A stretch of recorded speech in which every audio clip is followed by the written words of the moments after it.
Aleloia, miarabantsika rehetra ry havana amin'ny anaran'i Yesoa Masia, ilay Tompo Andriamanitra, tompon'izao rehetra izao, ilay Ray any an-danitra izay tiany Tompo ionana amintsika, itenenana amintsika mandrakariva.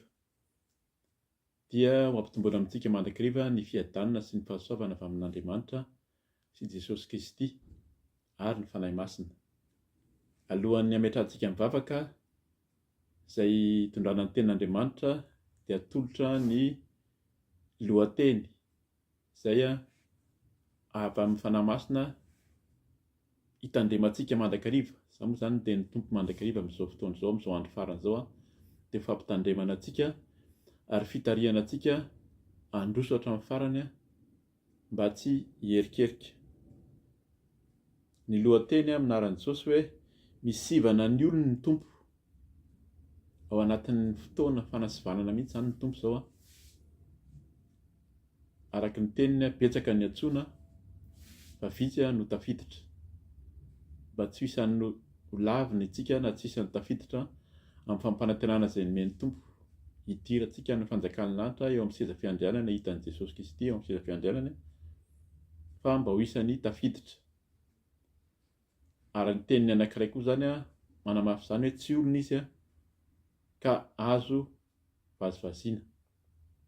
Izany no tenin'ny Tompo fampizarantsika androany, hiary hivavaka isika tompoko. Andriamanitra iray, i Jesosy Kristy Tompo fanahy masina. Manesy teny tonatrehanao izay mifona sy mibebaka aminao amin'ny fahalemena, amin'ny tsy fahatanterahana i mandrakariva. Fona aminao raha sy tanteraka, fona aminao amin'ny fahalemena rehetra, amin'ny fiteny, amin'ny fijery, nataon'ny tanana, ny lehan'ny tongotra tsy araka ny sitraponao, ny fisainanay araka ny maha-olombelona dia ratsy mandrakariva hozy ianao. Ka izany ny fonanay aminao mangataka ny famelan-keloka mandrakariva ary indrindra ilay rahan'i Jesosy Kristy teo amin'ny hazo fijaliana nadio tanteraka na vao Tompo. Sasao amin'ny ranao soa izay afa-keloka ary dory amin'ny ranao tokoa izay tsy anao rehetra mba ho afaka aminay. Ary indrindra ilay rahanao nikoriana ao anatinay mba olom-baovao sy tanteraka izay. Ka raha anambara ny sitraponao ankehitriny ny mpanomponao, aoka tsisy ao ambara fa tsy ny teninao irery ihany, aoka tsisy feon'ny olona koa fa tsy ny feonao irery ihany, ka dia mitenena araka ny fombanao fa vonin-kena izay Tompo amin'ny anaran'i Jesosy Kristy. Aleloia, amen. Ny teny tondrantsika ny tenin'Andriamanitra, teny efa fantatsika ary mahazatra nefa izay nitondran'ny Tompo an'ny tenin'Andriamanitra izany hoe manasivana ny Tompo, misivana ny olona ny Tompo. Ary ny olony, ankoatra ny olona izao tontolo izao izay tsy mihaino izany izay tsy manaraka ny Tompo, dia ny olona izay manaraka an'i Jesosy mihitsy no ho sivanana manaraka an'Andriamanitra. Tahaka ny nanasivanany ny zanak'Israely. Ny zanak'Israely rehefa navoaka tao amin'ny tany Ezipta, izay nanehoany ny voninahiny, nanatentina ny rano zanak'ondry teo amin'ny varavarana izany izay nino, misy zanak'Israely koa tsy nino an'izany, dia tsy nanisy an'ilay raha fa maty niaraka tamin'ny Eziptianina teo ny lamatoan zareo. Fa izay nino dia nanao an'izay dia niomana dia nivoaka ny tany Ezipta. Nefa tsy rehetra izay nivoaka tao ary ny ankabeazany. Indrindra moa izany vitsy sisa, olona vitsy no tena tafiditra tany amin'ny tany Kanana, fa na Mosesy sy Arona ary hitantsika eto izany amin'ny vaky teny dia tsy tafiditra amin'ny tany Kanana noho ny tsy fahatokinan'Andriamanitra, noho ny fahatezeran'Andriamanitra amin'izy ireo, araka ny teny hoe Andriamanitra tsy olona ka vazivaziana fa manasivana izy. Tena Andriamanitra izay nizaraina tamin'ny heriny, raha mihaino isika izany tamin'ny fotoana talohan'izao dia ny hoe ho tsaraina amin'ny asany avy ny tsirairay avy. Araka ny asa ataon'ny olona no hitsarana n'Andriamanitra azy, ary Andriamanitra dia mitsara sady mitsara marina. Vakitsika ny ten'Andriamanitra amin'ny Noery 1:20 manomboka amin'ny 9 ka hatramin'ny 7 amin'ny anaran'i Jesosy. Izao ny vaky teny eto aminahy eto izany, ny lohateny hoe ireo mena rana mandoro. Niala tany an-tendrombohitra Ora indray izy ireo ka nihazo ny lalana mankany amin'ny ranomasina mena hanodidina ny tany Edoma. Dia kivy teny an-dalana ny olona. Dia niteny nanome tsinan'Andriamanitra sy Mosesy izy hoe nahoana no entinao niakatra amin'ny tany Ezipta ho faty aty anefitra izahay? Tsy misy mofo na rano aty, ary leo nitony mofo tsy izy tony izahay.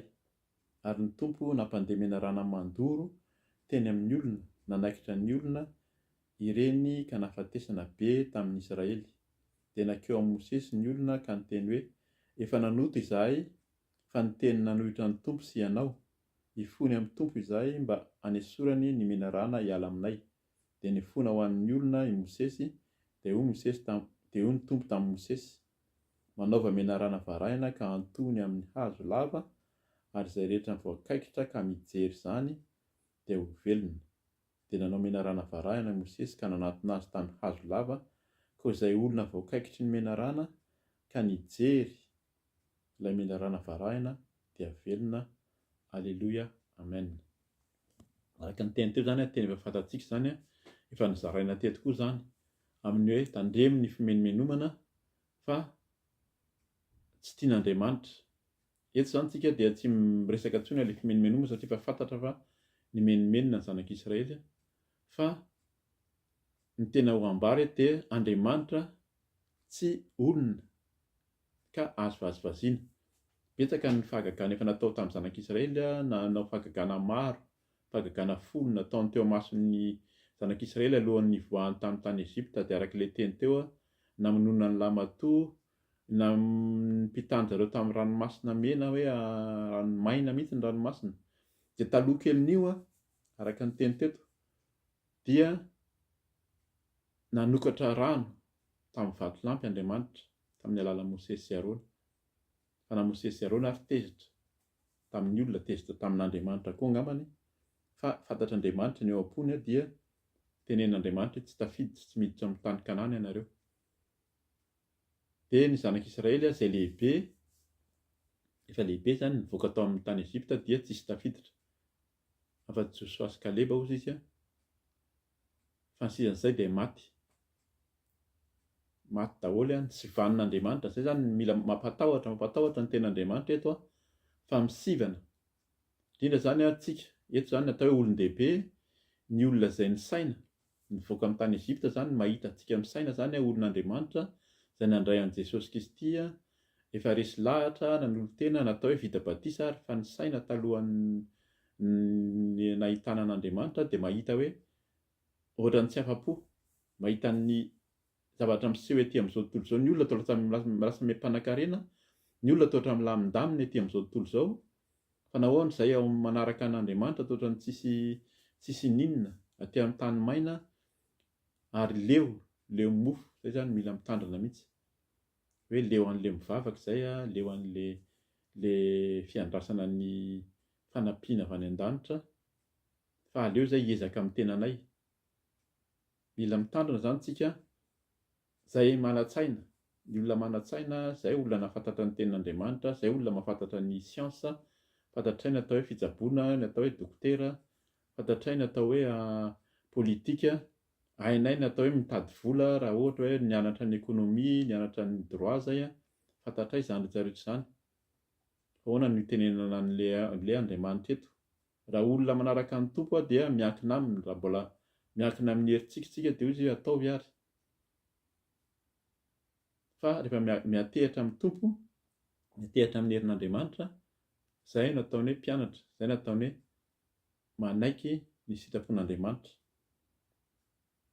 Dia arak'ilay teny teo, vao avy nanao fahagagana mihitsy ny Tompo tamin'ny zanak'Israely, dia natezitra azy zany noho ny nataony ny tsy finoany Arona sy Mosesy koa. Vakitsika zany amin'ny Nomeria 20, ny 12 sy 13 amin'ny anaran'i Jesosy hoe, ary ny Tompo niteny tamin'ny Mosesy sy Arona hoe, satria tsy nino ahy ianareo ka tsy nanamasina ahy teo amason'ny zanak'Israely, dia tsy hitondra izao fiangonana izao hiditra ho any amin'ny tany izay nomeko azy ianareo.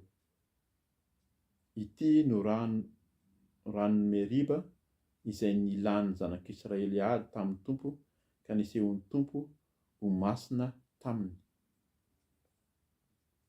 Zay zany ny tenin'ny Tompo, tsy nino ahy ianareo izy ka tsy nanamasina ahy. Zany le hoe Andriamanitra tsy azo vazivaziana. Mosesy sy Arona tena fidian'Andriamanitra eo ary nanao fahagagana avy amin'ny alalany mihitsy nanaovan'Andriamanitra fahagagana ary nisehoan'Andriamanitra. Fa rehefa tezitr'Andriamanitra tsy azo vazivaziana satria tsy nanamasina azy teo mason'ny zanak'Israely ozy izy.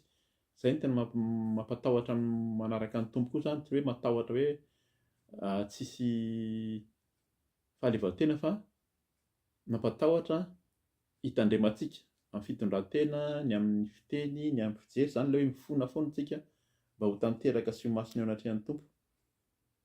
Ozy hoe tsy hitondra izao fiangonana izao hiditra ho any amin'ny tany izay nomeko. Ilay tany efa nomeny, tany Kanana efa nomeny, ny lanitra efa nomeny tompo antsika, ny fanjakan'ny lanitra ozy izy dia efa nomeny. Jesosy efa manomana ny toerana ho antsika ary efa lasa any izy, izany ny teny, niakatra any izy fa ho avy handray antsika. Fa ny olona tsy mino an'izany satria toa lavitra ny lalana ary toa ohatran'ny sahirana, toa ohatran'ny tsy metimety foana ilay fiainana. Ka rehefa nomenimenina ny olona na mametsiny ny mpiara-mivavaka ny fiangonana dia manomboka mitady vahaolana amin'ny maha-olombelona ny mpitarika. Mila mitandrina zany indrindra ny mpitarika ny olona manan-tsaina, araka ilay teny teto hoe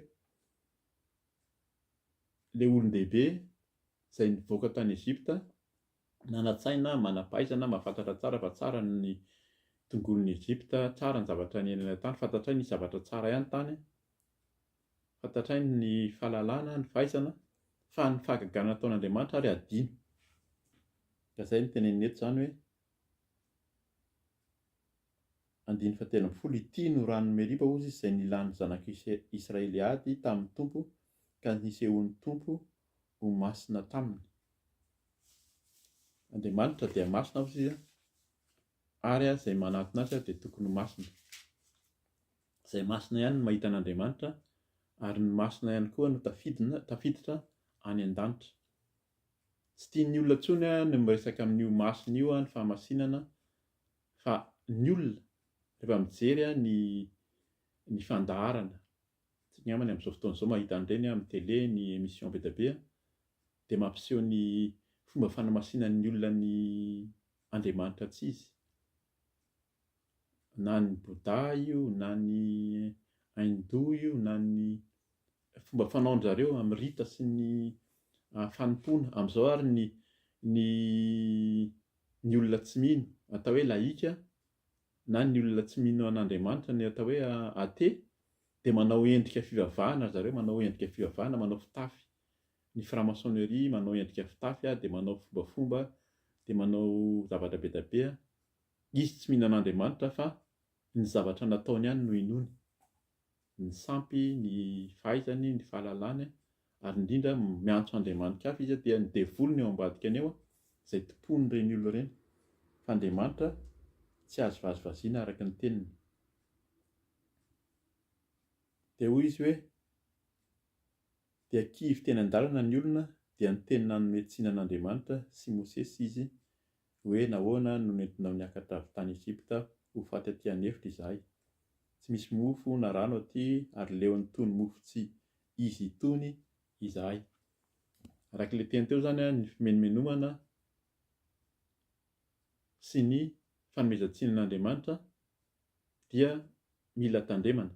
Fa Andriamanitra ozy tsy azo vazivaziana fa inona nataony avy eo. Ary ny tompo 9:4 amin'ny anaran'i Jesosy, ary ny tompo nampandemena rana mandoro teny amin'ny olona, nanaikitra ny olona ireny ka nahafatesana be tamin'ny Israely. Izay eo ny eo ihany ny tompo dia fantany ny ao am-pon'ny olona. Ny rahan'i Jesosy izy dia ilay raha mandoro. Mandoro ny rahan'i Jesosy, ny fanahy masina dia afo mandoro. Rehefa menimenina raha tsy tanteraka eo amin'ny tompontsika dia tonga ny rahan'ny tompo izay tsika olony hoe misotro ny rahan'i Jesosy na manao ny asa fanompoana, ny fandraisana fanasan'ny tompo handoro antsika izy. Ka mila mitandrina tsika araka ny any amin'ny Korintiana 1:1 koa hoe betsaka ny olona izay nandray ny fanasan'ny tompo, nandray ny fanasan'ny tompo tsy amin'ny fahatanterahana, tsy amin'ny fahamasinana dia lasa mitondra aretina ho an'ny olona izy. Ny aretin'io tsy hoe tsy maintsy hoe aretina hita maso eo ny eo hoe marary vatana, fa ny aretina hitantsika amin'izao fotoana izao dia hitambarana, tondra-drano, doro-tanety, horohoro-tany, ny arety mandingana, izany rehetrarehetra izany alefan'ny tompo ho famaizana, ho fandoroana ny olona amin'izao fotoana izao aty Eropa, dia tena efa miteny mihitsy hoe may ny aty Eropa satria tsisy toerana izay tsy mafana intsony ary mihoatra noho ny zavatra hita fiainana ankapobeny izany ny hafanana, mahafaty ny olona sy mandoro. Hisy vokany izany ny amin'ny fiainana rehefa avy eo ny amin'ny vokatra sy ny hoavin'ny olona rehetrarehetra ka izany no mahatonga ny tompo mandefa an'ilay menarana varahana hanapotika indrindra fa ny olona eto ny zanak'Israely dia olona mahafantatra an'Andriamanitra, nahita ny zavatra nasehon'Andriamanitra, fa tsika izany, tsika izay efa manara-dia mahafantatra an'Andriamanitra, mahafantatra ny tompo, dia mila mitandrina. Izy nampandeha menarana varahana, menarana mandoro teny amin'ny olona, azafady nanaikitra ny olona ireny ka nanafatesana be ny Israely. 7 amin'ny anaran'i Jesosy dia nakeo amin'ny Mosesy ny olona ka niteny hoe efa nanoto izahay sy ny teny nanohitra ny tompo sy ianao hifony amin'ny tompo izahay mba hanesorany ny menarana hiala aminay, dia nifona ho an'ny olona i Mosesy. Eto izany mbola misy fotoana izay mahatonga ny teny tonga hoe manasivana ny tompo, misivana ny olona ny tompo, mbola fotoana izao hitodiantsika amin'Andriamanitra, hitodiantsika amin'i Jesosy Kristy mba hifonany amintsika. Mosesy rehefa nitenen'ny olona tsy nametsy ny olona tsy hita miteny izy hoe izay no nataonareo ka avelao ary amin'izao nareo samy mizaka izay nataon'ny tsirairay avy, fa na izy ary dia noho ny fahatezerany tamin'ny olona izay nomenimenina dia anisany tsy tafiditra koa Mosesy, nampidirina tao amin'ny fanjakan'anitra hitantsika teo izany vao nivakiantsika teo, niditra tamin'ny tany Kanana, dia hoy ny tompo tamin'ny Mosesy manaova menarana varahana ka antohony amin'ny hazo lava ary izay rehetra voakaikitra ka mijery izany dia ho velona. Dia nanao menarana varahana Mosesy ka nanantona azy tamin'ny hazo lava, dia izay olona voakaikitry ny menarana ka nijery ilay menarana varahana dia velona. Fantatsika izany mba amintsika izay mahafantatra manara-dia ny tompo, manara-dia ny Jesosy Kristy, dia mahafantatra tsara fa Jesosy io ilay menarana varahana io izay nahantona teo amin'ny hazofijaliana nandatsaka ny rany, ka raha mijery antompontsika na ao anatin'ny kaikitra, ao anatin'ny zavatra miseho ary tsy midika izany reto olona tsy midika hoe izay manara-dia ny tompo dia hoe tsy voakaikitry ny fiainana, tsy voakaikitry ny zavamisy, ary indrindra voakaikitra noho ny fahotana, noho ny otan'ny olona no tena nanekeran'ny menarana azy, fa raha mijery amin'ny tompo, mitodika mijery amin'ny Jesosy ianao hangataka ny famindrapoan'Andriamanitra, dia hamindra fo izy ary ho sitrana hozy izy izay nijery na dia voakaikitra ary, na dia ao anatin'ny ady mafy tsika na voakaikitra ny fanenjehana, ny fanaratsiana, ny ady, ny fahalemena koa, ny ota, ka mitodika mijery an'Andriamanitra, tsy mijery ny tany koa, ary tsy mijery izao rehetra izao, tsy mijery ny olona manodidina, ny fianakaviana sy ny manodidina, tsy mijery ny olona fa miandrandra ny lanitra, miandrandra an'Andriamanitra, mitady ny famonjena avy amin'Andriamanitra hozy, izay nahatonga izy hoe nahantona, fa tsy napetrany tamin'ny tany, fa nahantona dia samy miara-mahita ny olona, ka dia miandrandra isika hitady an'Andriamanitra, hitady an'i Jesosy Kristy, fa izy ilay menarana. Araka ny Jaonina 3:19-20, izao tahaka toy izao ny tiavan'Andriamanitra izao tontolo izao, haintsika tsara izany, meny ny zanan'ilay tokana mba tsy ho very izay rehetra mino azy. Ary ny teniny koa izany eo amin'ny Jaonina 2:21-30, raha ny zanaka no afaka anareo dia ho afaka tokoa ianareo. Ka mitodia mijerean'i Jesosy ary indrindra mialahy amin'ny tsy finoana, amin'ny fimenomenomana, fa tsy ho tafiditra any amin'ny tany izay noman'ny tompo, izany ny tena tanjony, ho tafiditra any an-danitra, ny etỳ tany ety ho vita daholo ihany, samy nahavita an'izany raha ny tena marina ny olona izao tontolo izao miaina amin'ny fahatsarana etỳ tany ety, fa ho antsika Izay manara-dia ny Tompo mino dia ny fanatenantsika dia eo amin'Andriamanitra any an-danitra. Izay amin'izao andro farany izao, efa farany izao mahatonga ny teny hoe misivana izy ary tsy mamazivazy ny Tompo fa mitsara ny tsirairay avy arak'izay nataony avy. Ny tenin'ny Tompo moa zany amin'izany hoe tsy mamazivazy izany dia vakiantsika eo amin'ny Galatiana. Galatiana 4:9, ny 7 sy 9 no vakiantsika amin'ny anaran'i Jesosy.